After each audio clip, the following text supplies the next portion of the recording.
Olá, pessoal. Eu sou o contador de histórias e estou aqui para te ajudar hoje. Sei que você usa esse vídeo para adormecer. Então, antes de começarmos, curta o vídeo e inscreva-se no canal. De onde você é e que horas está assistindo. Agora, fique confortável e relaxe. O sono me abandonou há 3 semanas, deixando apenas a cruel zombaria do cansaço que se recusava a me deixar adormecer. O apartamento de estúdio parecia ficar cada vez menor a cada noite, com suas 2 janelas opostas, criando um túnel perfeito de reflexos que se estendiam infinitamente em ambas as direções, quando as luzes da rua incidiam da maneira certa. O que eu não sabia naquela época era que alguns reflexos não precisavam de luz para se mover. A primeira vez que isso aconteceu, eu me convenci de que estava alucinando por causa da privação de sono. Eu estava de pé no centro do meu apartamento, às 3h17 da manhã, olhando para a janela voltada para o leste, em direção ao beco. Meu reflexo me encarava de volta, como esperado. Um homem cansado de bermuda e camiseta amassada. Mas algo parecia errado com a simetria. A postura do reflexo parecia um pouco deslocada. Os ombros estavam em um ângulo diferente do meu. A cabeça inclinada de uma maneira que não combinava com a minha postura. Minha garganta estava seca como lixa. E quando levantei minha mão direita para testar, o reflexo levantou a mão esquerda em perfeita simetria, como esperado. Eu abaixei meu braço e senti a tensão sair dos meus ombros. Foi quando eu vi, ele alcançou a cortina. O braço do meu reflexo se estendeu em direção ao tecido que cobria a janela voltada para o oeste, atrás de mim. A janela que eu não conseguia ver sem virar. Mas eu não tinha me movido. Meus braços estavam imóveis ao meu lado, enquanto o reflexo puxava a cortina com movimentos deliberados e medidos. O som do tecido deslizando pelo varão da cortina encheu o quarto. Meu coração batia forte contra as costelas enquanto eu me virei para a janela do oeste. A cortina estava de fato fechada, puxada com firmeza sobre o vidro. Eu a havia deixado aberta antes de dormir. Sempre deixava para pegar a luz da manhã. O suor se acumulava na minha testa enquanto eu voltava minha atenção para a janela do leste. Meu reflexo estava lá, imitando inocentemente minha expressão confusa, minha respiração rápida, minhas mãos trêmulas. Quando eu me movia, ele se movia. Quando eu piscava, ele piscava. Perfeita sincronia mais uma vez. Mas a cortina atrás de mim continuava fechada. Passei o resto daquela noite sentado na cadeira do meu escritório, posicionado de maneira a poder ver ambas as janelas ao mesmo tempo. Nada mais aconteceu. Pela manhã, eu já havia racionalizado o incidente.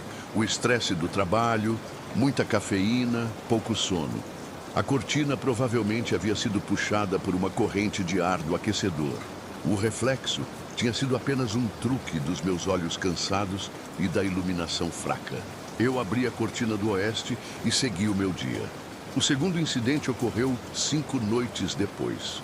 Eu tinha implementado uma nova rotina, verificando ambas as cortinas antes de dormir, garantindo que estivessem posicionadas exatamente como eu queria. A cortina do leste permanecia aberta. A do oeste estava 3/4 fechada, mas não completamente.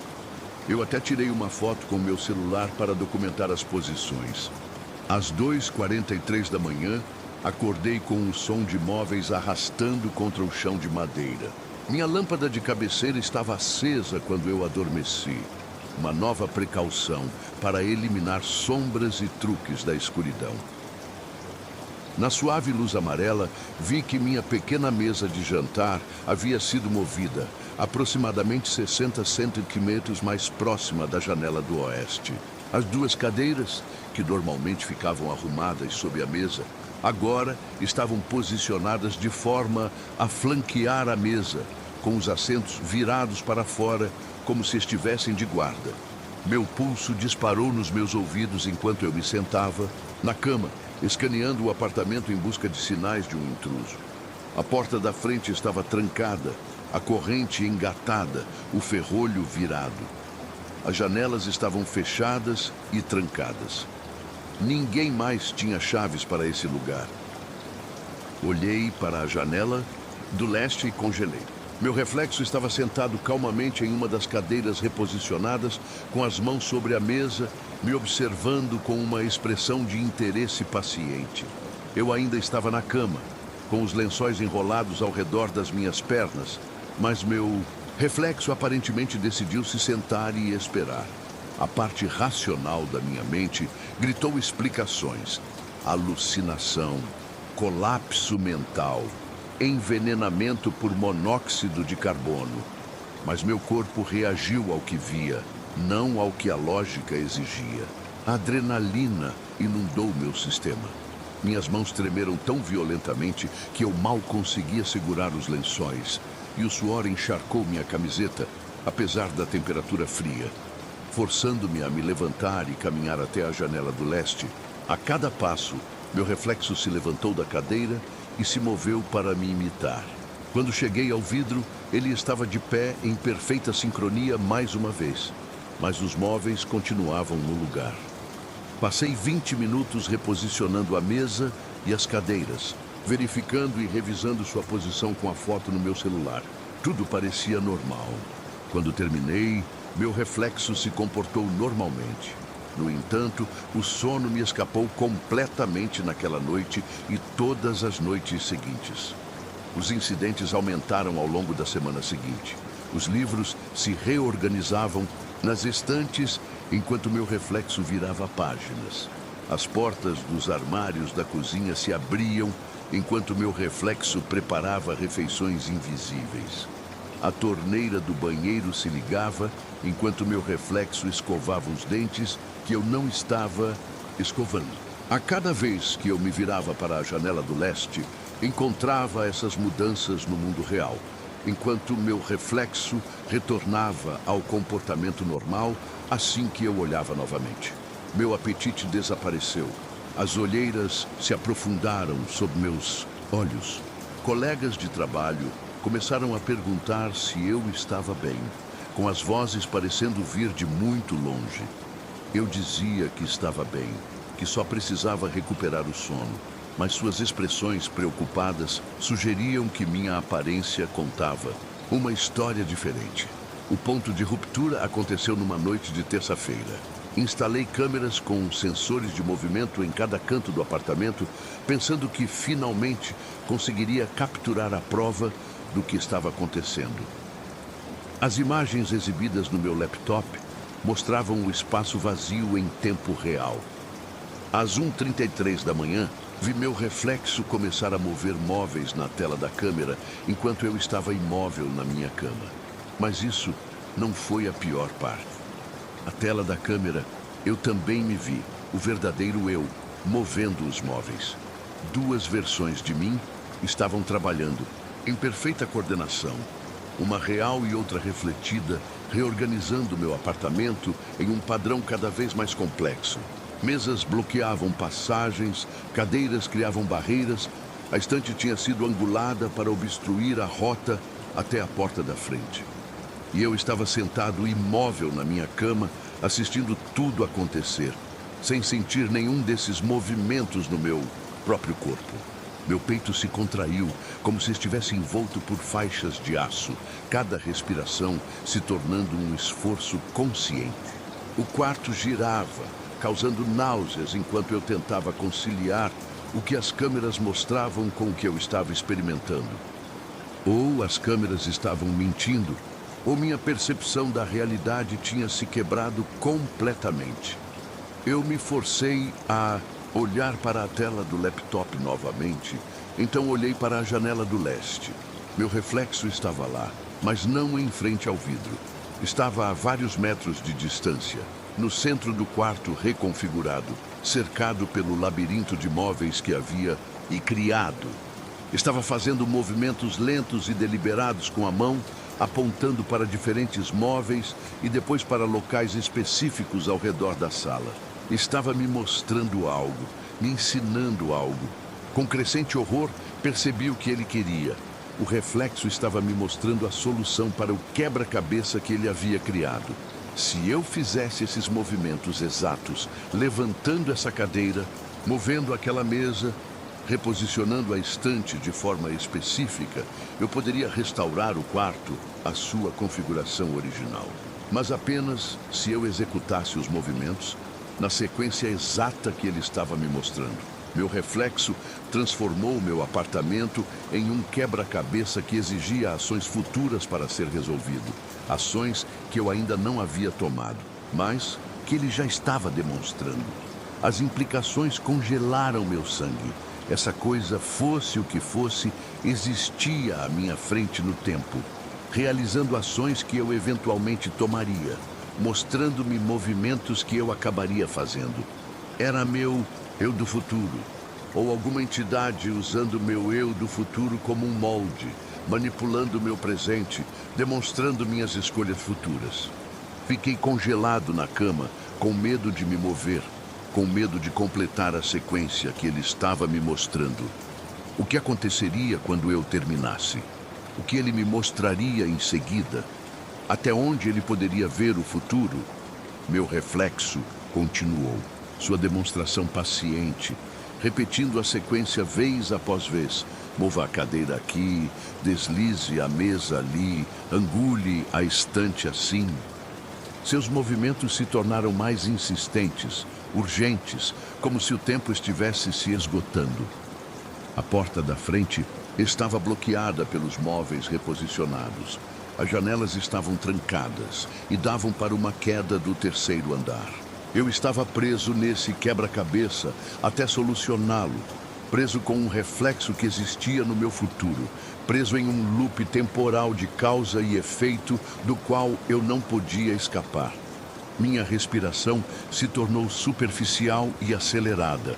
O pânico arranhava meu peito. O quarto parecia estar se fechando, os móveis reorganizados, formando paredes de uma prisão que eu havia, sem saber, ajudado a criar. Todo instinto gritava para que eu fugisse, mas não havia para onde ir. Foi então que meu reflexo parou de demonstrar os movimentos e apontou diretamente para mim. Não para o reflexo na janela, mas para mim, o verdadeiro eu, sentado na cama. Ele podia me ver, sempre podia. E agora, ele estava caminhando em direção à janela do lado de dentro do reflexo, crescendo à medida que se aproximava do vidro que nos separava. Seu rosto, meu rosto, exibia uma expressão que eu nunca tinha visto em nenhum espelho. Paciência predatória misturada com algo que poderia ser fome. Naquele momento percebi que estava pensando nisso de forma errada. O reflexo não estava me mostrando o futuro. Era o futuro tentando rearranjar o passado.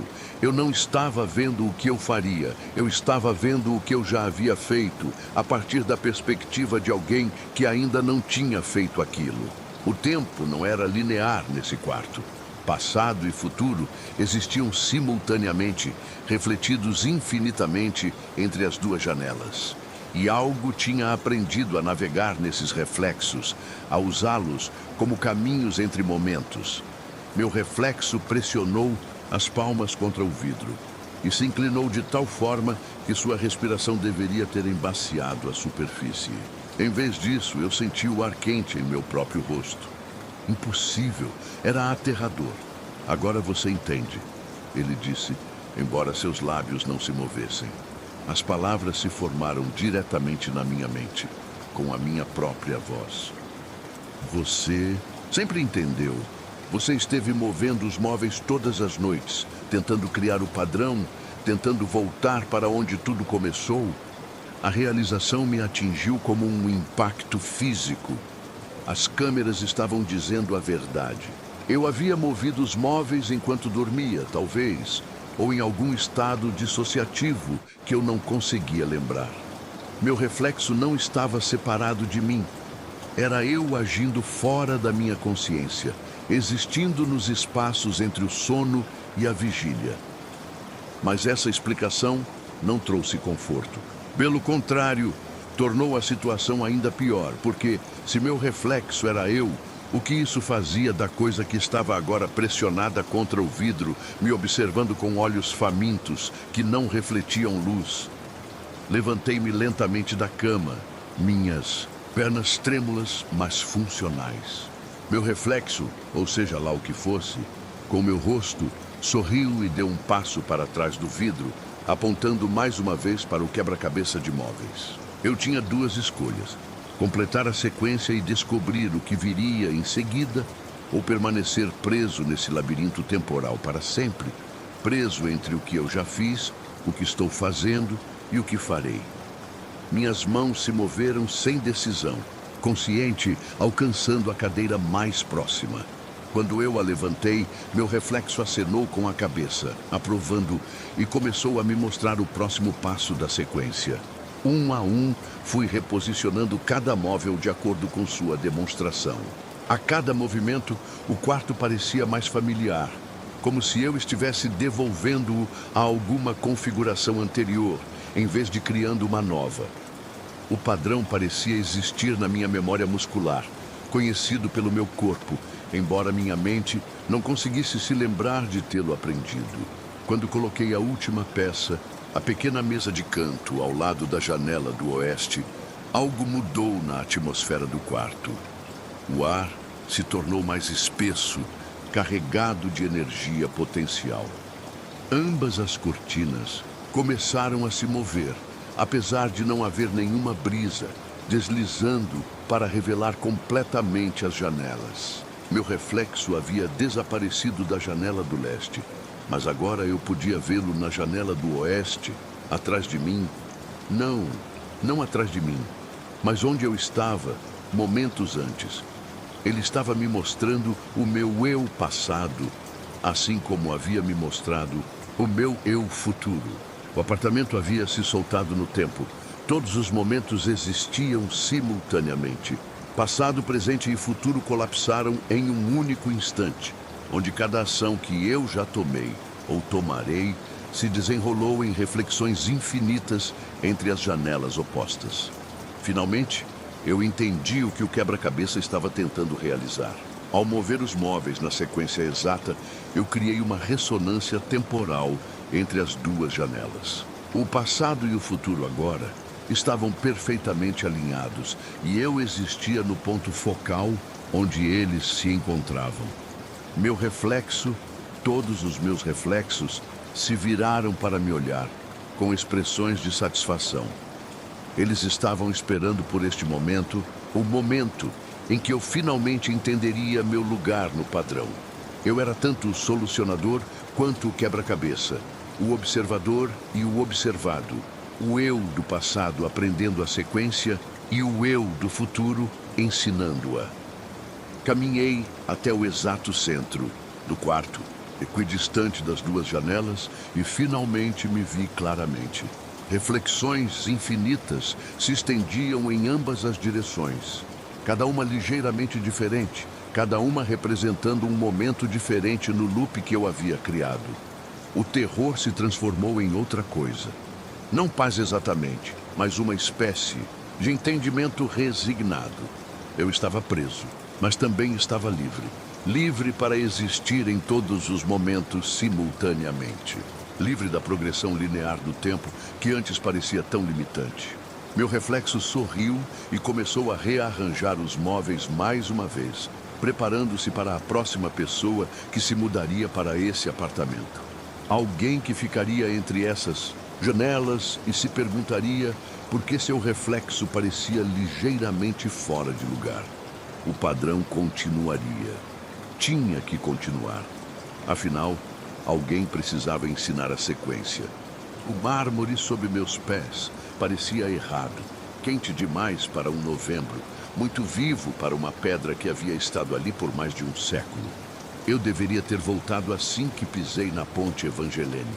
Deveria ter ouvido aquela sensação incômoda, de angústia que se enroscava no meu estômago como arame farpado. Mas 3 doses de uísque e um noivado rompido haviam embotado meu julgamento, me deixando cambaleando pela noite em direção ao que eu pensava ser apenas um simples caminho de volta para casa. A ponte se estendia à minha frente, como uma garganta pálida na escuridão, seus arcos góticos engolindo o brilho âmbar das luzes de rua. Eu já havia atravessado milhares de vezes durante meus 5 anos na cidade, mas nunca tão tarde. Nunca quando a névoa se levantava do porto, espessa o suficiente para abafar o mundo. Meus passos ecoavam de forma diferente naquela noite. Não o som nítido do couro contra a pedra que eu esperava, mas algo mais suave, mais íntimo. Um suspiro. A cada passo, algo parecia suspirar atrás de mim, como se a ponte estivesse respirando sob meus pés. Parei no meio do caminho, o coração martelando contra as costelas. O som lingerava no ar, um suspiro sussurrado que se enrolava em torno dos meus tornozelos como dedos frios. Quando levantei o pé para dar outro passo, o silêncio. Quando o baixei, outro suspiro suave e triste. A parte racional da minha mente, a mesma que me havia levado pela faculdade de engenharia e por uma década projetando infraestrutura urbana, procurava explicações.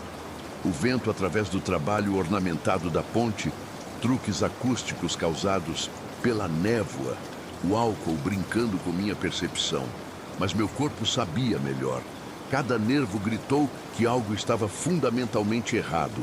Tirei o celular do bolso, desesperado pela luz familiar da normalidade, mas a tela permaneceu preta, apesar da minha tentativa frenética de pressioná-la. A bateria estava a 60% quando saí do Bar Murphy. Agora nada. Até meu relógio mecânico vintage parou, os ponteiros congelados, às 11h47. Atrás de mim, a cidade começava a desaparecer, não gradualmente, como os sons naturalmente diminuem, com a distância, mas abruptamente, como se alguém estivesse lentamente abaixando um enorme botão de volume. O zumbido constante do tráfego na rua do porto, o estrondo distante do metrô, o ruído branco perpétuo da vida urbana, tudo estava sendo absorvido no mármore sob meus pés. A pedra parecia pulsar a cada som desaparecido, bebendo na voz da cidade, até que só restasse minha respiração irregular. Os sussurros se intensificando. Minha caminhada desacelerou sem que eu decidisse.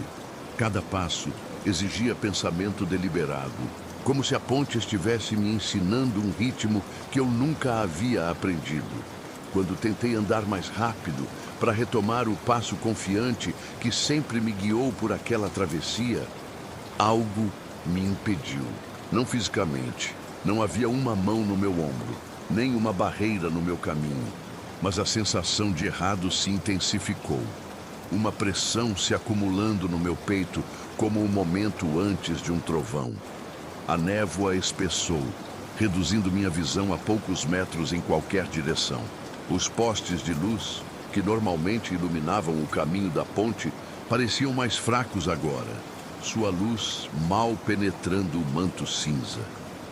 Eu não conseguia mais ver o final da ponte, nem a entrada atrás de mim. O mundo se contraiu para essa pequena esfera de mármore e névoa, pontuada apenas pelos suspiros que pareciam se erguer da própria pedra. Foi então que percebi as rachaduras. Finas como fios de cabelo, começavam a se espalhar de onde meus pés haviam tocado o mármore. Elas surgiam e desapareciam tão rapidamente que pensei que meus olhos estavam pregando peças. Mas à medida que observava mais atentamente, o padrão se tornou inegável. Cada suspiro que não correspondia ao meu passo, cada vez que tentei desviar do ritmo que a ponte exigia, pequenas fissuras surgiam na pedra antiga. Minha garganta secou, suor escorreu na minha testa, apesar do frio de novembro, e minhas mãos começaram a tremer. A parte racional do meu cérebro catalogou a impossibilidade do que estava vendo. O mármore não rachava com passos, não respondia ao ritmo do movimento humano. Mas a parte primitiva do meu cérebro, a parte que mantinha meus ancestrais vivos em cavernas escuras e selvas hostis, estava gritando uma única palavra: obedeça. Comecei a andar, perfeitamente sincronizado com o ritmo dos suspiros. Passo, suspiro, passo, suspiro. O ritmo era hipnótico, quase musical. Meu coração começou a se sincronizar com ele. Minha respiração caindo no mesmo padrão medido. A névoa parecia aprovar, se afastando ligeiramente para revelar mais da ponte à frente.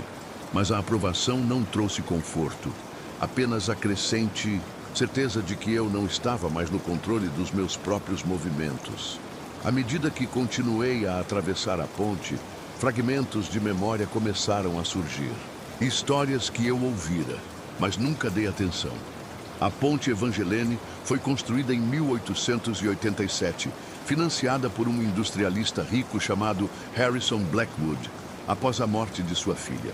A garota tinha apenas 19 anos quando se jogou da velha ponte de madeira que ficava nesse mesmo local. Alguns diziam que a dor a havia levado a isso. Outros sussurravam sobre uma gravidez que teria manchado a reputação da família. Um amante que a abandonou, um pai que a deserdou em um acesso de raiva vitoriana. A nova ponte, monumento de Blackwood, para sua filha, havia sido construída com mármore extraído de Vermont, uma pedra branca pura que deveria brilhar como a esperança na escuridão. Mas mesmo durante o dia, a ponte nunca me pareceu esperançosa. Havia algo faminto nela, algo que observava os pedestres que cruzavam sua extensão com um interesse paciente. Os suspiros se tornaram mais frequentes agora, vindo não apenas com meus passos, mas entre eles sobrepondo-se e harmonizando-se como um coral fantasmagórico. Alguns eram apenas sussurros, outros profundos o suficiente para vibrar nas solas dos meus sapatos e nos meus ossos. Eu percebi com um horror cristalino que não eram aleatórios. Eles estavam tentando se comunicar, formando padrões que quase pareciam palavras. Meu nome. A realização me atingiu como um golpe físico. Entre as exalações que se sobrepunham, eu podia ouvir o formato das sílabas que eu conhecia desde a infância. Não claramente, nunca claramente o suficiente para ter certeza, mas com o reconhecimento enlouquecedor de uma palavra na ponta da língua. A ponte sabia quem eu era, mas isso era impossível. Eu nunca contei a ninguém meu verdadeiro motivo para caminhar para casa daquela forma. Nunca admiti que a briga com Sarah era sobre mais do que planos de casamento e sonhos futuros. Eu nunca confessei a verdade que me fez fugir para o bar Murphy, que a vi com outro homem, que o anel de noivado que eu levei 2 anos para comprar estava agora em um sebo, porque ela o jogou de volta na minha cara, junto com palavras que ainda queimavam na minha memória. A ponte não poderia saber sobre a vergonha que se retorcia no meu estômago, a humilhação que me fazia querer desaparecer na névoa e nunca mais sair. Ela não poderia saber que parte de mim havia esperado exatamente esse tipo de encontro com o sobrenatural. Algo dramático o suficiente para distrair da dor mundana de ser traído por alguém em quem eu confiei completamente. Mas, à medida que os suspiros continuavam a se formar ao redor do meu nome, comecei a suspeitar que a ponte sabia de tudo. Cada segredo, cada momento de fraqueza, cada vez que eu me perguntei o que aconteceria se eu simplesmente deixasse tudo para trás. O mármore sob meus pés estava definitivamente mais quente agora, quase fervente. O vapor subia dos pontos onde meus sapatos tocavam a pedra, criando pequenas nuvens que se fundiam com a névoa ao redor. As rachaduras estavam mais visíveis também, se espalhando para fora como raios congelados. Quando olhei por cima do ombro, vi o caminho que havia percorrido, marcado por uma rede de fissuras, como se minha passagem estivesse destruindo lentamente a própria ponte que havia estado ali por mais de um século. Tentei correr. No momento em que quebrei o ritmo, o momento em que levantei o pé para um passo que não correspondia à exigência da ponte, os suspiros se transformaram em gritos. Não gritos audíveis, algo pior. O tipo de grito silencioso que existe apenas em pesadelos que bypassa os ouvidos e vai direto aos centros primitivos do terror no cérebro. As rachaduras no mármore se abriram, tornando-se fendas visíveis que pareciam brilhar com sua própria luz pálida. Tropecei, me segurei e imediatamente voltei ao passo medido que a ponte exigia. Os gritos pararam. As rachaduras se selaram, mas a névoa pressionava mais perto e eu podia sentir algo vasto e paciente virando sua atenção para mim, com interesse, renovado. Foi então que entendi o verdadeiro horror da minha situação. Não era um assombro de qualquer forma tradicional. A ponte não estava possuída pelo espírito de Evangeline Blackwood ou de qualquer outra alma infeliz. Era algo completamente diferente. Uma estrutura que havia absorvido mais do que apenas som ao longo do século e meio. Ela havia absorvido intenção, emoção, o peso psíquico de todas as pessoas que cruzaram sua extensão, carregando fardos insuportáveis. Quantos outros haviam caminhado sobre essa ponte no fundo da desesperança? Quantos ficaram no centro dela, olhando para as águas escuras abaixo e sentiram a mesma tentadora e terrível tentação que eu vinha combatendo a noite toda? A ponte fora construída como um monumento ao suicídio, financiada pela dor e construída sobre o local do último ato de uma jovem mulher. Ela havia bebido na tristeza e no desespero por gerações, ficando mais forte a cada coração partido que atravessava sua extensão de mármore. E agora ela queria o meu.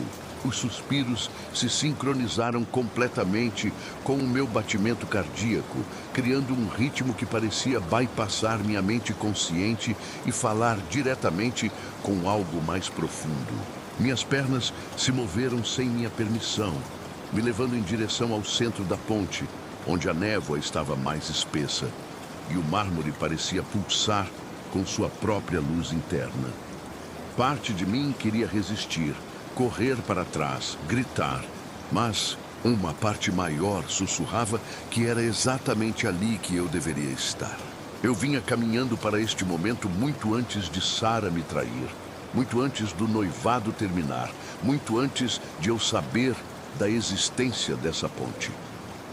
A temperatura continuava a subir sob meus pés.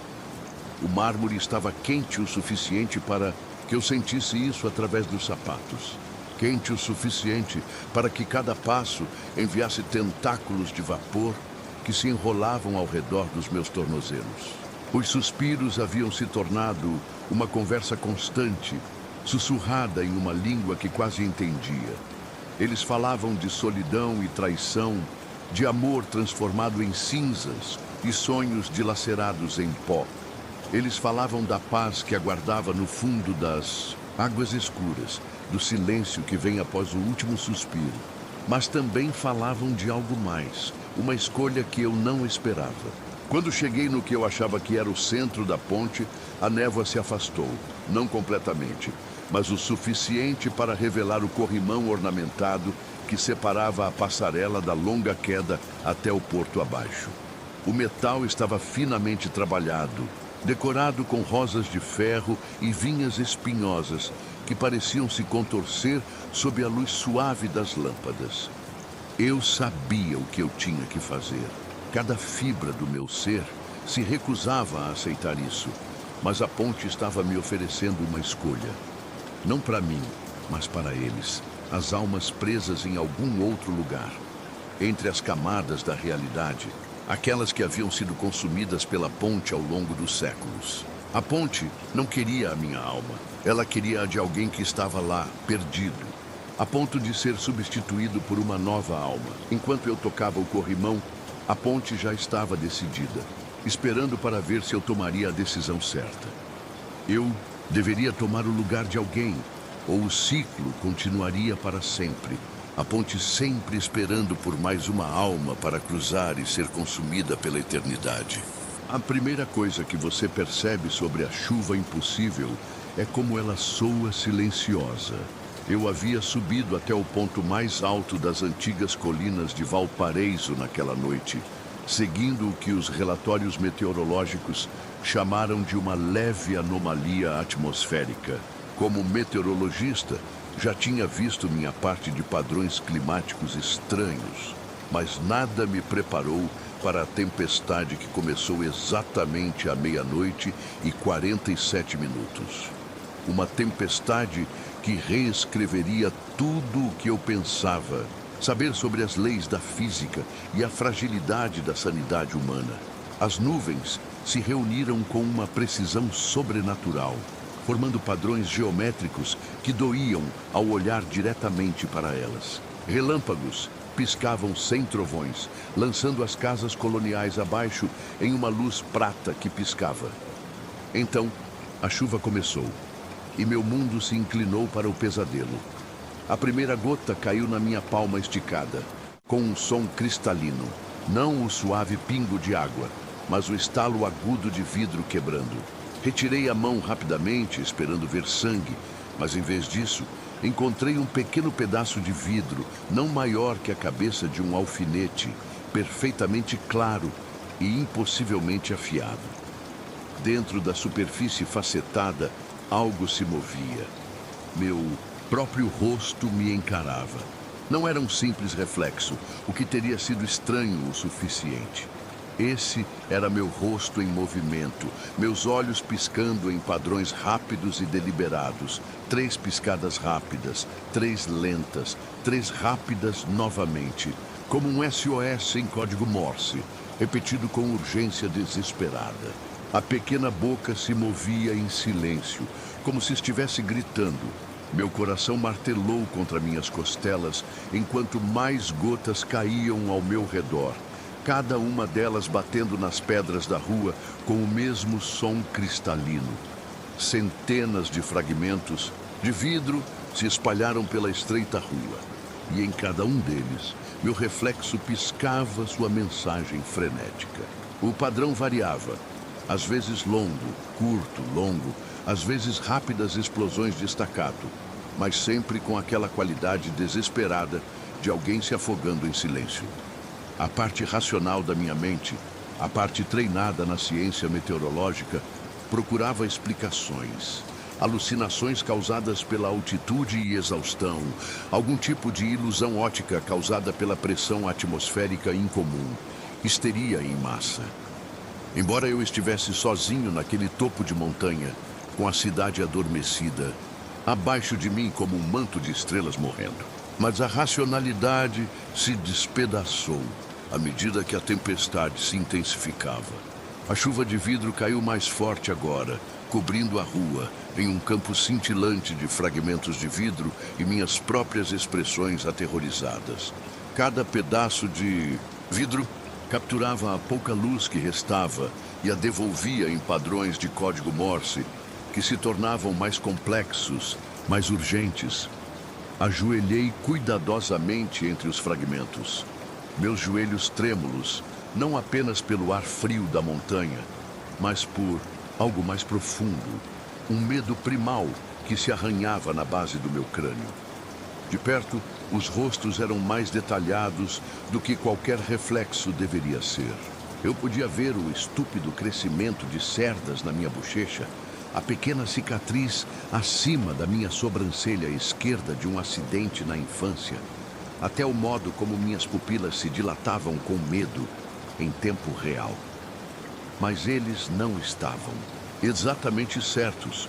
O rosto era o meu, mas de alguma forma mais velho, mais desgastado, com linhas de exaustão que eu não me lembrava de ter ganho.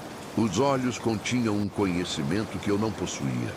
Uma terrível consciência que fez meu estômago se revirar. Um pedaço de vidro perto do meu pé piscou uma mensagem mais longa. Em código Morse. Traduzi automaticamente. Minha mente ainda funcionando, apesar da impossibilidade do que estava diante de mim. Ajude-me. As palavras ecoaram na minha cabeça como se faladas em voz alta. Ajude-me. Mas quem estava pedindo? E de onde? Forcei-me a ficar de pé, o vidro estalando sob minhas botas, e puxei meu celular para gravar o fenômeno. A tela mostrava apenas a chuva normal, gotas pesadas de água batendo no pavimento, nada mais. A câmera via o que o mundo esperava ver, enquanto meus olhos registravam a verdade. Milhares de pequenos espelhos implorando por salvação em uma linguagem de luz e sombra. Minha respiração se tornava curta, ofegante, enquanto o frio cortante do ar da montanha atravessava minhas costas, apesar do calor estranho da chuva de vidro. Suor escorria pelo meu rosto, mas a explicação racional que minha formação científica me dava parecia cada vez mais vazia. Alucinações não vinham com seu próprio código Morse. O mal de altitude não criava artefatos visuais consistentes que respondiam à observação e certamente não deixava evidências físicas. Inclinei-me e peguei cuidadosamente um dos pedaços maiores de vidro, erguendo-o para a luz fraca da rua que se filtrava da cidade abaixo. O reflexo se movia independentemente dos meus próprios movimentos. Sua boca se abria e fechava em palavras silenciosas que eu não conseguia entender. Mas à medida que observava, algo mais se tornava visível no fundo do espelho diminuto, movimento na escuridão atrás do meu reflexo. Outra figura estava lá, mal visível nas profundezas do vidro, uma forma que poderia ser humana, estendendo as mãos desesperadas em direção ao meu reflexo. O rosto estava muito sombreado para ser identificado claramente, mas algo sobre sua postura falava de terror profundo e necessidade urgente. O vidro ficou quente na minha palma, até quente o suficiente para queimar. Eu o larguei com um xingamento, vendo-o se estilhaçar em pedaços ainda menores que continuaram a piscar sua mensagem frenética, mesmo enquanto se espalhavam. A mensagem havia mudado, tornando-se mais complexa. Antes do amanhecer, antes que eles acordem, antes que o caminhar comece. Minha boca ficou seca como a areia do deserto. Eles. Quem eram eles? E o que aconteceria quando acordassem? A cidade abaixo permanecia pacífica, suas janelas escuras e tranquilas. Nada se movia nas estreitas ruas, exceto gatos e um táxi atrasado ocasional. Mas a urgência nos fragmentos de vidro sugeria que o tempo estava se esgotando para algo ou alguém. A tempestade intensificava, e agora a chuva de vidro caía como uma cortina de pequenas lâminas. Cada fragmento que atingia minha jaqueta ou o chão ao redor dos meus pés trazia sua própria mensagem, seu próprio pedido desesperado. Apresse-se, encontre-nos, a porta está se fechando. Palavras em código Morse que se formavam em sentenças e se desenrolavam como uma história que eu não estava certo se queria entender. Eu comecei a mapear as mensagens usando o aplicativo de notas do celular para registrar cada padrão de piscadas.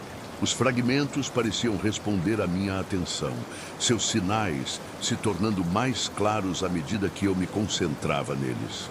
Lentamente, uma imagem maior surgiu do caos da comunicação desesperada. Havia outro Valparaíso, uma cidade sombra que existia nos espaços entre os reflexos. Um lugar onde as pessoas se perdiam quando olhavam fundo demais nos espelhos durante certas condições atmosféricas.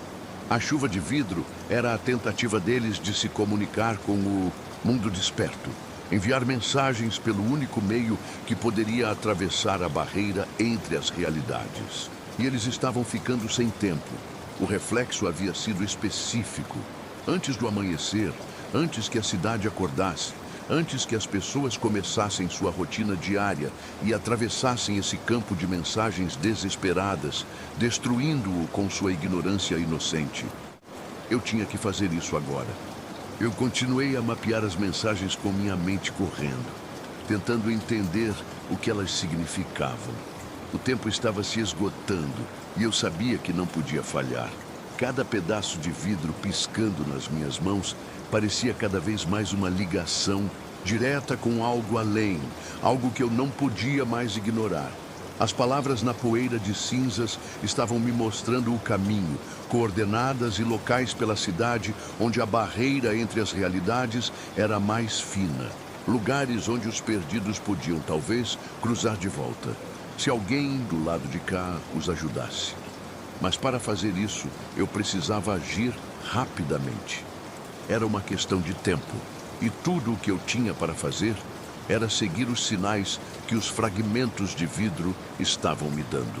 Eles se tornavam mais claros à medida que eu me concentrava mais. Cada piscar, cada mensagem me indicava a localização de mais uma possibilidade. Uma linha tênue de esperança que eu não sabia como seguir, mas sabia que não podia falhar. Antes do amanhecer, a mensagem havia sido clara. Eu precisava terminar a missão antes que o sol subisse.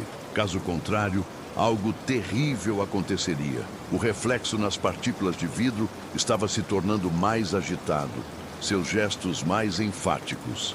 Ele estava me mostrando o que fazer, mas era algo tão estranho, tão incomum, que eu quase não conseguia acompanhar. Cada movimento do reflexo se tornava mais rápido, mais insistentemente repetido, como se estivesse me forçando a entender. Eu não podia esperar mais.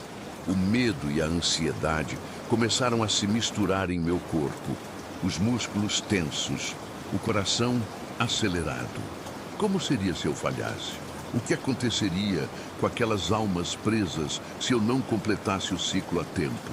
Os pedaços de vidro começaram a brilhar mais intensamente, como se estivessem consumindo toda a luz ao redor. Eu estava cercado por esses sinais desesperados, e tudo o que eu tinha a fazer era seguir os movimentos do reflexo e terminar aquilo. Foi quando eu senti a necessidade de tomar uma decisão. O momento em que percebi que a verdadeira questão não era simplesmente salvar os outros, mas se salvar também. Eu estava sendo arrastado para essa jornada, mas ainda havia algo dentro de mim que tentava resistir. Eu sabia que, ao realizar aquele ato, eu também mudaria o curso da minha própria vida. Não sabia se estava pronto para isso, mas a verdade era que eu não tinha escolha. O reflexo piscou mais uma vez. Dessa vez, as palavras na superfície do vidro se tornaram mais claras, mais definidas. Ele estava me dizendo algo crucial, algo importante. Não há volta. A decisão precisava ser feita agora. Eu respirei fundo, encarando as palavras. O ar ao meu redor parecia pesado, denso, como se estivesse aguardando que eu agisse. O tempo estava passando, e cada segundo me sentia mais próximo de uma resolução que mudaria tudo, agora ou nunca. Com um movimento decidido, eu segui as instruções do reflexo. O resto foi automático. Eu não sabia se estava fazendo o certo, mas sabia que precisava tentar.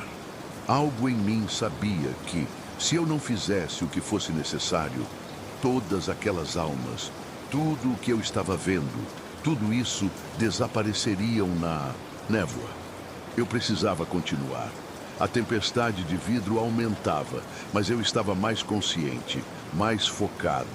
Cada pedaço que caía agora parecia se alinhar com minha própria existência, refletindo em mim algo profundo, algo que eu não poderia ignorar.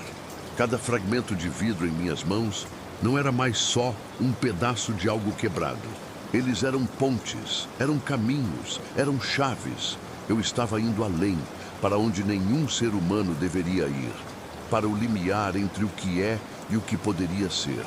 O que viria depois, o que eu encontraria quando cruzasse essa fronteira. Não sabia, mas sabia que não havia mais como voltar atrás. O reflexo, meu reflexo, estava mais forte, mais claro, como se me chamasse para essa jornada. Era agora ou nunca. E eu sabia que, ao tomar essa decisão, minha vida seria marcada por ela para sempre. A cidade estava deserta. O vento carregado de umidade batia contra as paredes antigas e a névoa se estendia pelas ruas como um manto pesado, cobrindo tudo. Eu dirigia lentamente pelas ruas estreitas, seguindo placas que indicavam o caminho, para o porto. As poucas pessoas que vi andavam como sonâmbulas, com os rostos encobertos pela névoa, e seus passos eram abafados pelo ar denso. Ninguém olhou para o meu carro enquanto eu passava. Ninguém reconheceu minha presença na cidade. O cais, que eu reconhecera no cartão postal, surgiu da névoa, como algo conjurado de um sonho. Tábuas de madeira se estendiam na imensidão cinza, onde a terra encontrava o mar, sustentadas por pilares cobertos de percevejos que desapareciam nas profundezas turvas abaixo. Gaivotas estavam empoleiradas ao longo da grade, com os olhos fixos em mim, com uma inteligência que parecia, de alguma forma, excessivamente humana. Estacionei perto da margem e caminhei até o cais. Meus passos ecoavam de forma oca nas tábuas envelhecidas. A névoa estava tão espessa que eu não conseguia ver o fim da estrutura. Ela simplesmente desaparecia na névoa à minha frente, como se o mundo terminasse além da minha visão. Mas eu podia ouvir o som da água batendo nos pilares abaixo. E por baixo disso, algo mais: sussurros. As mesmas vozes que eu ouvira no meu apartamento, agora mais claras, mais distintas. Pareciam vir debaixo do cais, dos espaços escuros entre os pilares, onde a maré se movia com uma cadência antiga. Enquanto eu caminhava mais para dentro do cais, as vozes ficavam mais altas, mais insistentes. Comecei a distinguir palavras individuais, fragmentos de frases que soavam como a minha própria voz, falando de algo que eu já tinha ouvido antes. Um faroleiro me falou sobre as marés, coisas que devem ficar enterradas. A água aqui lembra de tudo. Eu tirei o cartão postal do bolso e o segurei, levantando-o para comparar com o cenário à minha frente. A imagem correspondia perfeitamente. As mesmas tábuas envelhecidas, os mesmos pilares, as mesmas gaivotas empoleiradas na grade. Mas havia algo mais agora, algo que não estava visível na fotografia. No final do cais, mal visível através da névoa, havia uma figura. Estava muito longe para distinguir os detalhes, mas eu podia ver que era uma forma humana, imóvel, me observando, me esperando. Minhas pernas me carregaram para frente sem que eu tomasse uma decisão consciente, como se uma compulsão que eu não podia nomear ou resistir tivesse me puxado. Cada passo me aproximava mais da figura, e com crescente horror comecei a reconhecer a silhueta. Era eu, não alguém parecido comigo, não um estranho com roupas parecidas. Era eu, parado no final do cais, vestido com a mesma jaqueta que eu. Usava, segurando um cartão postal idêntico nas mãos, até com a mesma cicatriz no meu dedo esquerdo. À medida que eu me aproximava, a outra versão de mim virou a cabeça e sorriu. Quando falou, a voz era a minha, mas as palavras saíram de lábios que se moviam ligeiramente fora de sincronia, como um filme mal dublado. "Você conseguiu", disse o outro eu. Eu não sabia se conseguiria acreditar, se deveria gritar por explicações, mas minha garganta se fechou completamente. Só pude olhar para esse doppelganger impossível, enquanto meu coração batia forte e a transpiração fria me molhava as roupas. "A água aqui lembra de tudo", continuou minha versão duplicada, gesticulando em direção ao oceano escuro que se estendia além da névoa. Cada pensamento, cada decisão, cada caminho não tomado. Ela te mostra o que poderia ter sido, o que ainda pode ser. Você só precisa escolher. Ele levantou o cartão postal idêntico ao meu. A caligrafia era a mesma, a mensagem era a mesma, mas o endereço era diferente. Em vez de meu apartamento, o cartão postal estava endereçado a alguém completamente diferente. Alguém cujo nome eu reconheci com um arrepio que não tinha nada a ver com o ar do oceano. Estava endereçado ao meu antigo colega de quarto da faculdade, Marcos. Marcos, que havia morrido em um acidente de carro há 5 anos. Marcos, que sempre falava sobre visitar a costa algum dia, encontrar uma cidade tranquila onde ele pudesse escrever o romance que nunca teve tempo de terminar. Ele também recebeu o cartão, disse meu duplo, lendo a minha expressão. Fez a mesma escolha que você vai fazer. A água agora o lembra, assim como vai lembrar de você. Assim como lembra de todos nós que viemos aqui em busca de respostas. Finalmente consegui encontrar minha voz, embora ela saísse como um sussurro. O que você é? Eu sou o que você poderia ser, o que você será se ficar. A cidade precisa de nós. Precisamos de pessoas que entendam o peso das escolhas, o fardo da memória. Aqui nos tornamos parte de algo maior, algo que lembra quando o resto do mundo esquece. A névoa começou a se dissipar e eu vi mais figuras ao longo do cais, dezenas delas, todas viradas em minha direção, todas com rostos que eu reconhecia, como variações do meu. Algumas eram mais velhas, outras mais novas. Algumas tinham cicatrizes ou marcas que indicavam diferentes caminhos de vida, diferentes escolhas feitas em momentos cruciais. Cada decisão cria uma nova possibilidade, explicou meu duplo. Cada caminho não tomado deixa um eco. Este lugar coleta esses ecos, dá-lhes forma, deixa-os existir. Você pode ficar e fazer parte de algo eterno, ou pode ir embora e passar o resto da sua vida se perguntando o que poderia ter sido.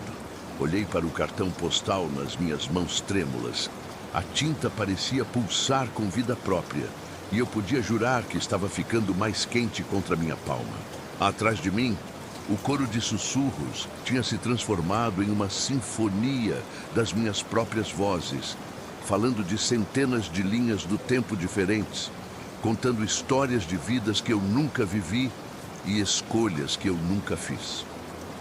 A parte racional da minha mente, o pouco que restava dela, gritava que isso era impossível, que eu estava tendo algum tipo de surto psicótico provocado por estresse e isolamento. Mas as evidências sensoriais eram esmagadoras. A respiração salgada do ar no meu rosto, o som sólido do cais sob meus pés, o peso de dezenas de olhares fixados em mim com uma expectativa paciente. A escolha é sua, disse meu duplo, estendendo a mão em minha direção. Mas escolha rapidamente. A maré está mudando e quando isso acontecer, a conexão será perdida. Você terá que viver com a decisão que tomar pelo resto da sua vida. Eu olhei para aquela mão estendida, minha própria mão, familiar até no menor dos detalhes, e senti o tempo se esticar ao meu redor como se fosse feito de massinha. Tudo estava em equilíbrio. Minha sanidade, minha identidade, meu entendimento do que era real e do que era possível. Então, eu olhei para o além, além do meu duplo, além das figuras reunidas, e vi, através da névoa, algo que me fez tomar a decisão por mim. Movimento, vasto, paciente, mais antigo que a memória humana. Algo que estava esperando nas profundezas muito antes do primeiro cartão postal ter sido escrito. Algo que se alimentava de escolhas, de possibilidades, do peso de caminhos não tomados e vidas não vividas. Eu me virei e corri. Meus passos bateram forte contra o cais enquanto eu fugia em direção à margem. Os sussurros dos meus outros eus subiam em uma lamentação de decepção e perda. Eu não olhei para trás, não desacelerei até alcançar meu carro e enfiar a chave na ignição com as mãos trêmulas. A viagem de volta foi um borrão de adrenalina e descrença. Cada quilômetro que eu colocava entre mim e a Baía Saltmir parecia uma vitória. Um passo de volta para a sanidade e para o chão firme. Quando finalmente cheguei ao meu apartamento, o sol estava se pondo, pintando o céu de laranja e rosa, que pareciam impossíveis depois da cinza névoa da cidade costeira. Eu tropecei nas escadas até o meu apartamento, a chave raspando contra a fechadura, até que eu finalmente consegui abrir a porta. Tudo estava exatamente como eu deixei. A louça suja na pia, a cama desfeita, a pilha de correspondência não, aberta na bancada da cozinha. Mas a parede acima da pia estava limpa, branca, sem marcas, como se o sangue nunca tivesse acontecido. Tirei o cartão postal do bolso, pretendendo rasgá-lo em pedaços e jogá-lo no vaso sanitário. Mas minhas mãos congelaram quando vi o que ele havia se tornado. A imagem na frente estava diferente agora.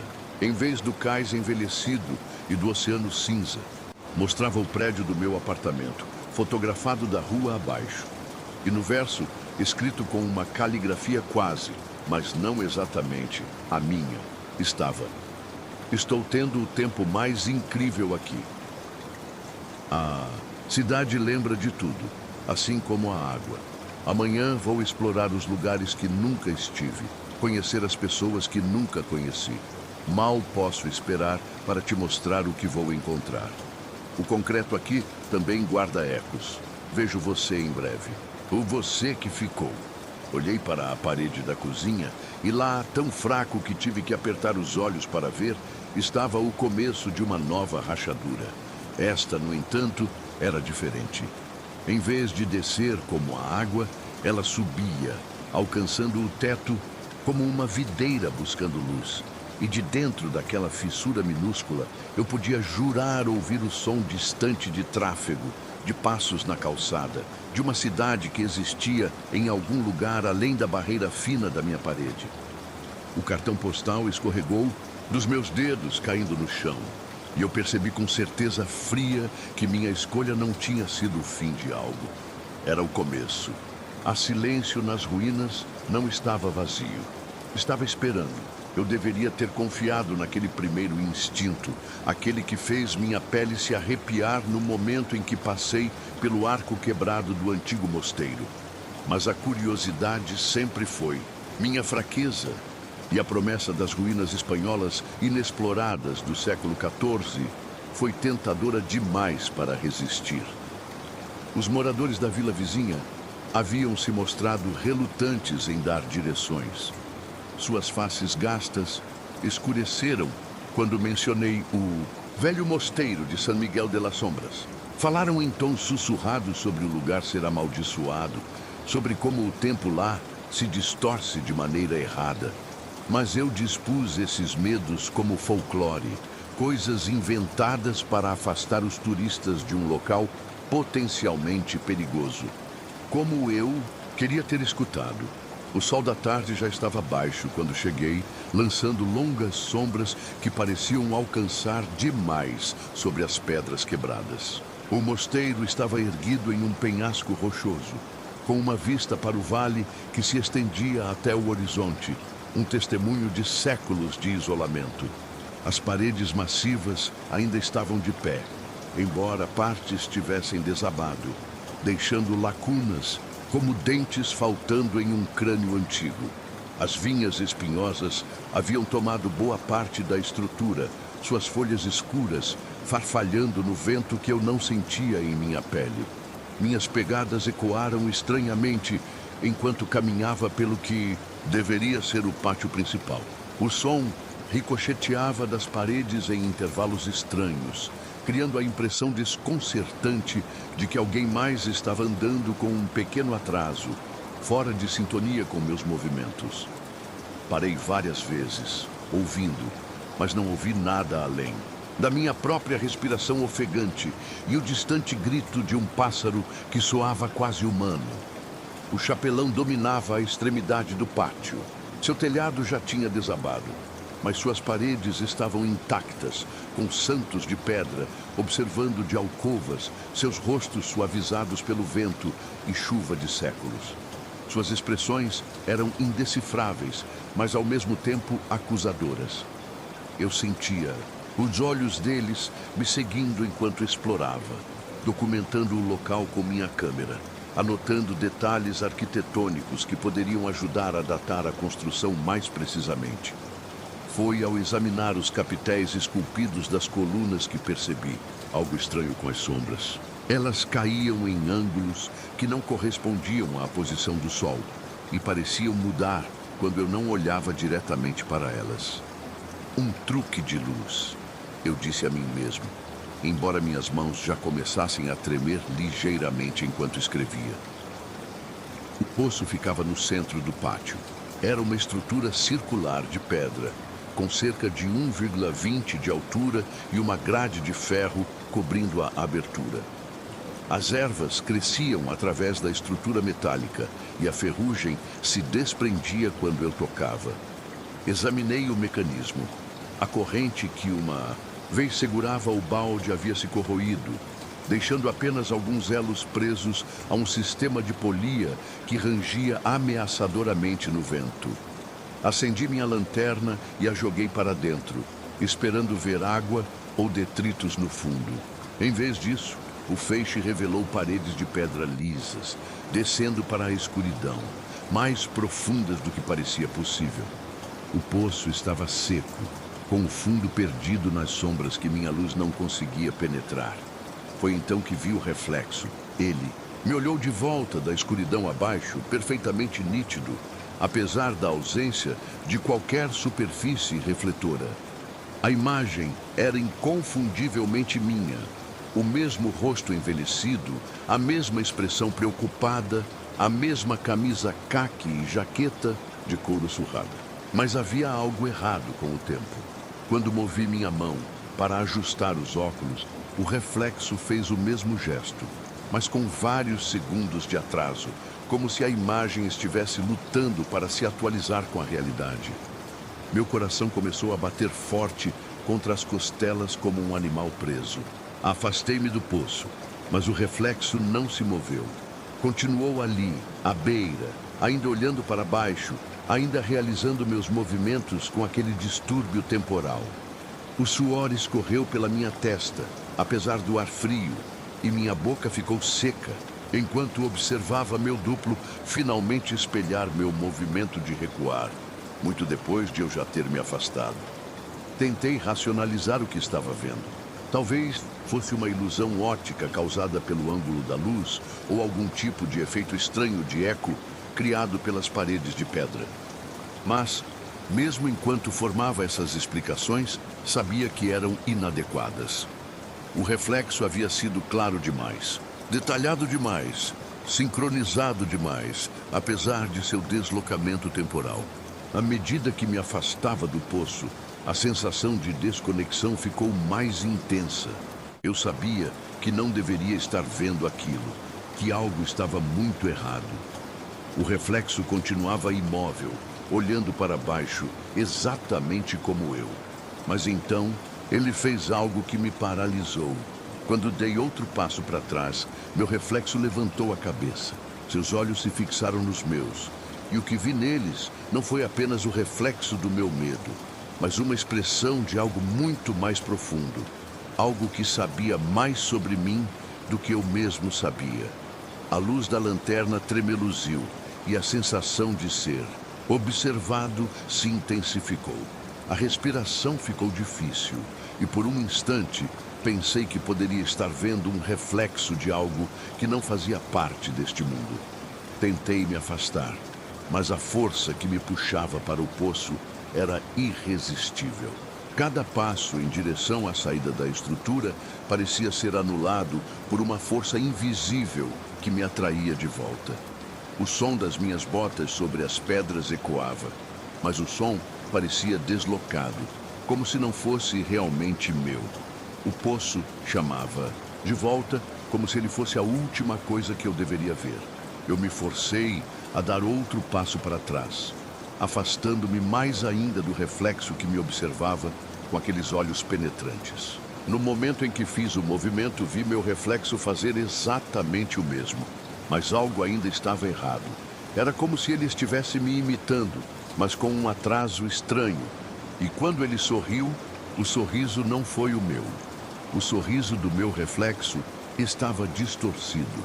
Seus olhos se estreitaram de maneira assustadora e ele fez um gesto com as mãos, como se me chamasse de volta, convidando-me a entrar em um espaço que eu sabia que não deveria. A distância entre nós parecia diminuir, mesmo quando eu tentava fugir. Eu olhei para trás, meu corpo tenso, e vi algo mais. Uma sombra maior, mais densa, que se arrastava pelo fundo do poço. Ela parecia ter vindo de dentro da terra, das profundezas do mundo, E agora estava se aproximando com uma força que ameaçava engolir tudo. Eu precisava sair dali. Eu precisava sair do lugar onde o tempo havia se quebrado. Mas algo mais estava acontecendo. Algo que não era apenas sobre o poço ou o reflexo. O próprio ar ao meu redor parecia se encolher, como se a realidade estivesse se comprimindo, fechando-se sobre mim. As paredes ao meu redor se esticavam e se torciam como se fossem feitas de algo maleável, algo que poderia ser moldado. Eu não conseguia mais distinguir onde o poço começava e onde a realidade acabava.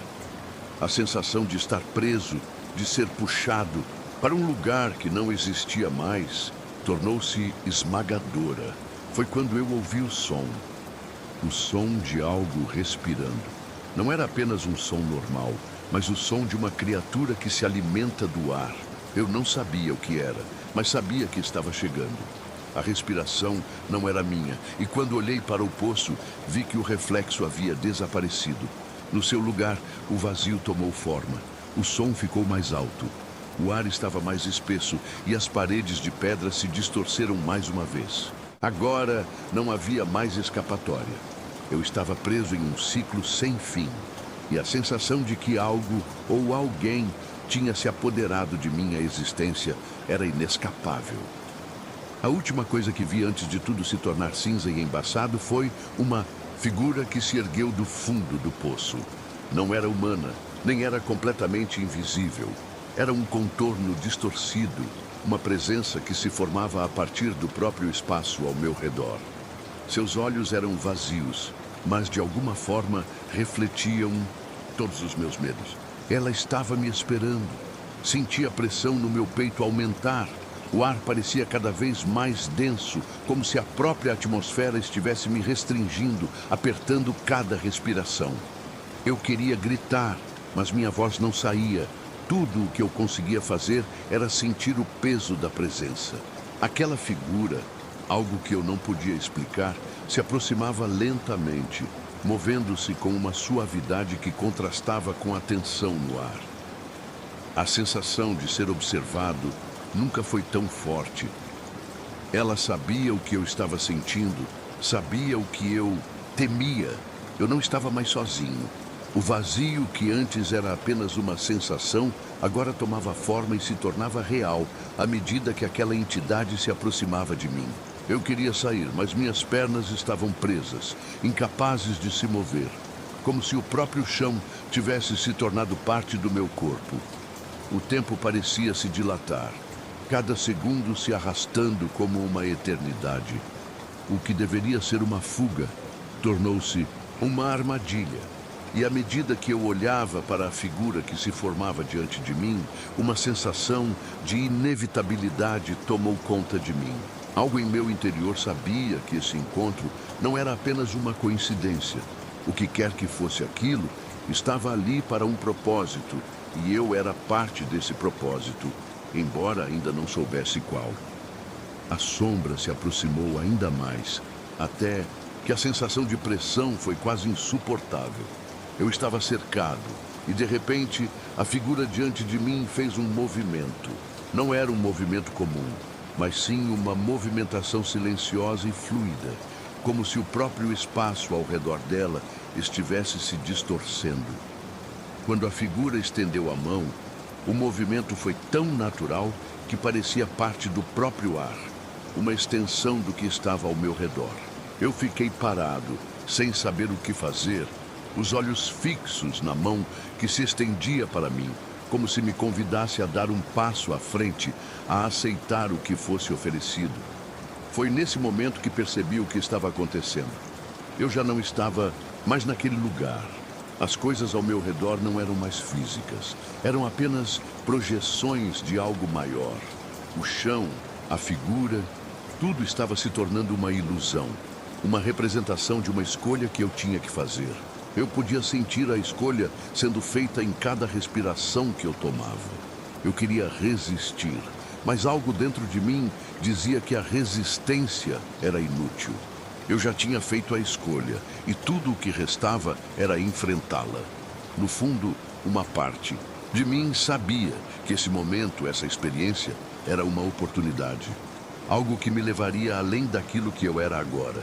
Mas outra parte de mim, a parte que temia o desconhecido, queria correr, fugir, voltar ao que era familiar e seguro. A figura diante de mim sorriu. Não era um sorriso de bondade ou compaixão, mas um sorriso de compreensão. Como se soubesse exatamente o que eu estava sentindo. E, ao mesmo tempo, como se não se importasse, eu estava em um ponto de ruptura, onde o tempo e o espaço deixavam de existir de uma forma lógica.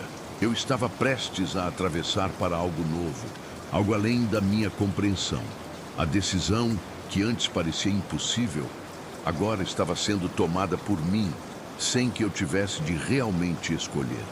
Era como se eu já tivesse escolhido antes, há muito tempo, e agora fosse apenas um reflexo disso. E com aquele sorriso, a figura falou. Sua voz não era uma voz comum, mas uma voz que parecia ecoar de todos os cantos do universo.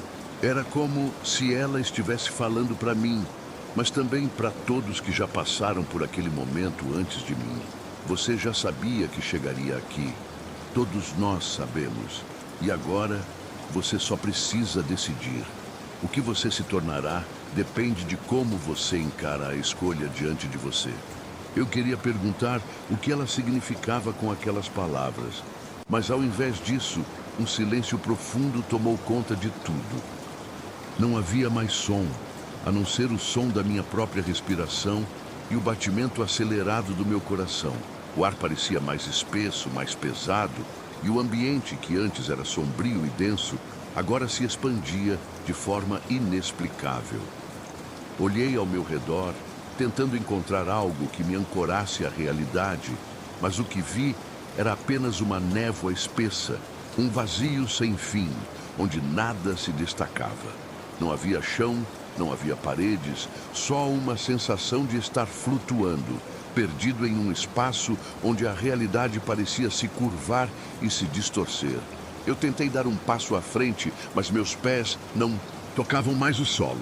Era como se estivesse sendo levado, não por minhas próprias ações, mas por algo que puxava minhas emoções, meus pensamentos, me guiando por um caminho invisível e inevitável.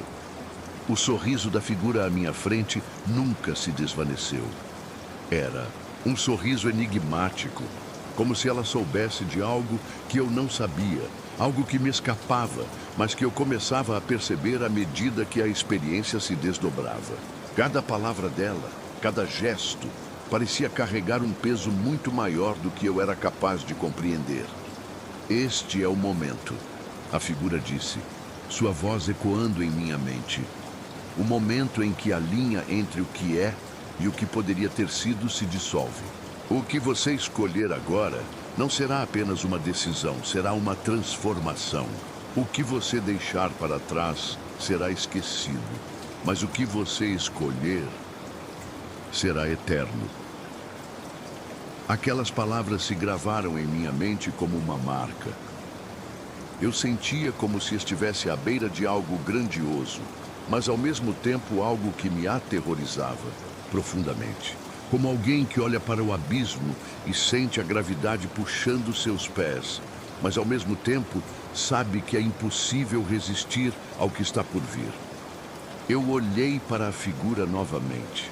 Seus olhos estavam fixos nos meus, como se tentasse penetrar na minha alma, como se estivesse vendo algo além de mim, algo profundo e perdido dentro de mim. Era como se ela soubesse de todos os meus medos, todas as minhas dúvidas, todos os meus erros, e ainda assim, ela me observava com uma paciência imutável. Eu não sabia o que fazer. A escolha parecia impossível. Como decidir entre dois destinos, sendo que ambos pareciam igualmente irreversíveis? O que seria mais perigoso? Seguir em frente para o desconhecido ou voltar atrás e viver com a incerteza de nunca saber o que poderia ter sido? Então, sem aviso, a figura começou a desaparecer. Lentamente ela se desfez em névoa, seus contornos se misturando com o vazio ao meu redor. Mas antes que ela desaparecesse completamente, Ela falou novamente, suas palavras suaves, mas cheias de poder. O tempo, assim como você, não pode voltar atrás. Você já fez a sua escolha, mesmo sem saber. Agora, a única coisa que resta é o que você fará com isso. E lembre-se, sempre que o que você decide hoje define quem você será amanhã. E com essas palavras, tudo ficou quieto novamente. O silêncio que havia me cercado antes parecia agora ser uma presença. Como se o próprio universo estivesse esperando por algo, esperando por mim. Mas eu não sabia o que esperar, nem o que fazer a seguir. A escolha já havia sido feita, mas a dúvida ainda persistia.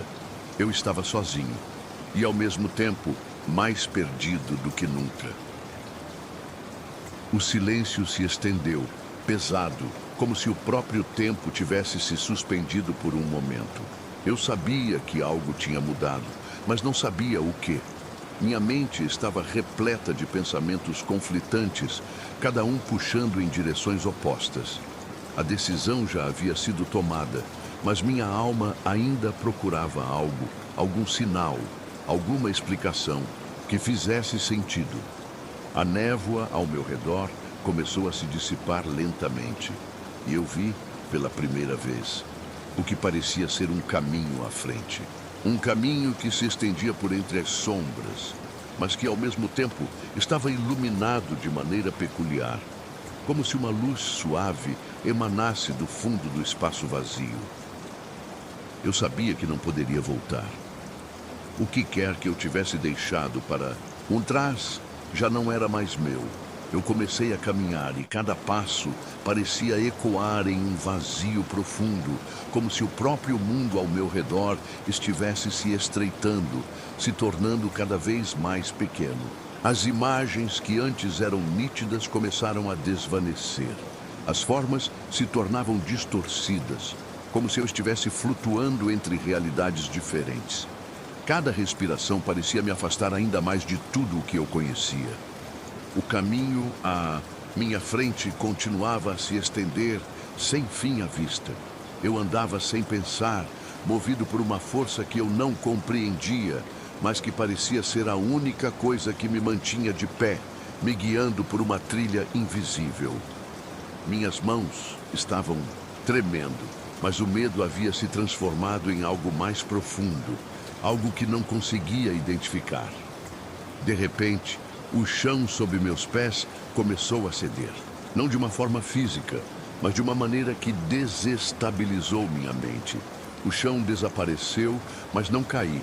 Em vez disso, senti como se estivesse sendo puxado para baixo, como se estivesse afundando em um mar invisível de escuridão. Mas, ao mesmo tempo, havia uma luz que se aproximava, algo suave e envolvente, que não parecia natural, mas que de alguma forma me atraía. Eu olhei para o céu, agora coberto por nuvens espessas e movediças. A luz parecia emanar do fundo dessas nuvens, como se elas estivessem se separando para revelar algo que eu não era capaz de compreender. A sensação de estar em uma realidade paralela, de ser deslocado, aumentava a cada segundo. E então, sem aviso, eu vi o que estava à frente de mim. Uma figura humana, mas não como as outras que eu já havia visto antes. Ela não tinha rosto, não tinha traços definíveis, mas uma presença inconfundível. Era como se sua existência estivesse ligada ao próprio espaço em que me encontrava, como se ela fosse parte daquilo que eu não conseguia compreender. A figura estendeu uma mão na minha direção e eu, sem saber o que me motivava, a aceitei. Quando nossos dedos se tocaram, uma onda de energia percorreu todo o meu corpo. Eu senti, sem dúvida alguma, que algo muito maior do que eu estava se desenrolando, algo além de minha compreensão, algo que transcendeu a física, a razão e o tempo. A figura falou, mas sua voz não veio de seus lábios. Ela entrou diretamente em minha mente com uma clareza que não parecia possível. Você finalmente chegou, disse a voz. Você é o último a fazer a escolha, mas a escolha não é sua. A escolha já foi feita. E agora, você só precisa entender. o que isso significa. E como se fosse uma revelação, a compreensão se infiltrou em minha mente. A verdade que eu procurava, as respostas que eu sentia que precisavam ser ditas, estavam ali, ao alcance de minha mente, mas não podiam ser reveladas de forma simples.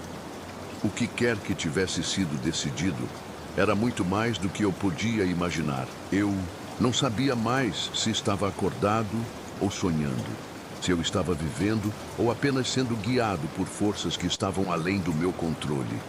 A linha entre a realidade e a ilusão havia se tornado irrelevante. Eu fiquei ali, no meio daquela visão em que o espaço e o tempo pareciam colidir.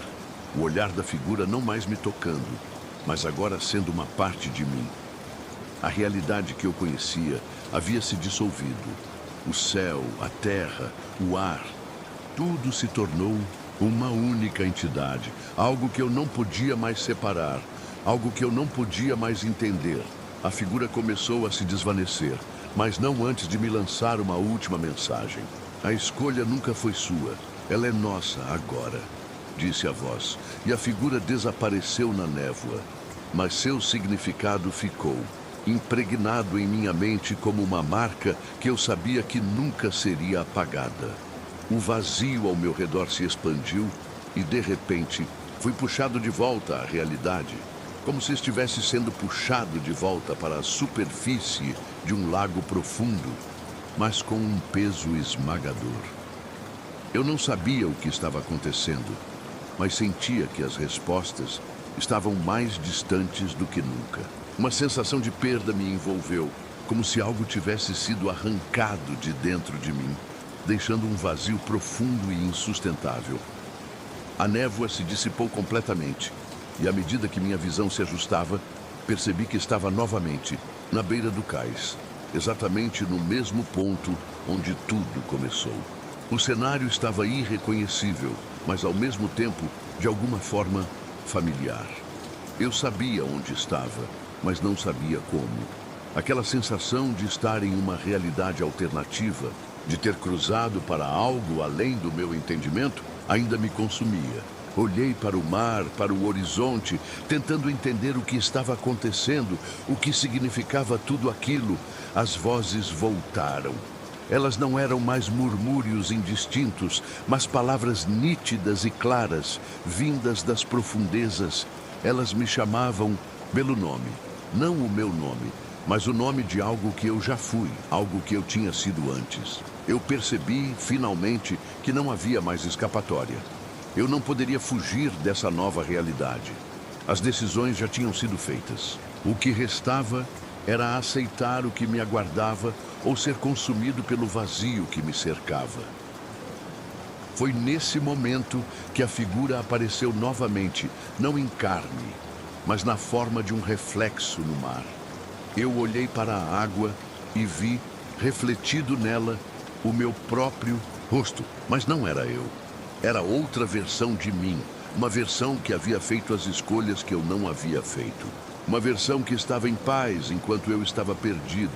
Você se tornou o que sempre foi, a versão de mim sussurrou. A chave não está em onde você está, mas em quem você se tornou. Você é parte de algo maior agora, um ciclo eterno, de escolhas, de vidas, de caminhos que se entrelaçam, se completam. Eu não sabia o que fazer, não sabia se aquilo era um aviso ou uma aceitação. Tudo o que sabia era que aquele lugar, aquele momento, aquele mar, eram os responsáveis por me mostrar a verdade. E agora, não havia mais como voltar atrás. Eu dei um passo à frente. A água tocou meus pés e, naquele instante, o ciclo se completou. Eu fui engolido pela névoa uma última vez e a escuridão me envolveu completamente. Quando abri os olhos, estava de volta ao meu apartamento, como se nada tivesse acontecido. Mas algo havia mudado. Algo dentro de mim estava diferente. Eu não sabia o que era, mas sentia que nunca mais seria o mesmo. O cartão postal estava ali, na minha mesa, como se tivesse sido deixado por outra versão de mim, uma versão que já sabia o que aconteceria, O endereço estava lá, claro e definitivo. E eu sabia que aquela versão de mim estava, de alguma forma, me aguardando. A verdade nunca foi minha para entender. Mas agora eu sabia que havia um preço a ser pago. A verdade era que a jornada nunca termina. Ela apenas começa e o ciclo se repete, de alguma forma, por toda a eternidade.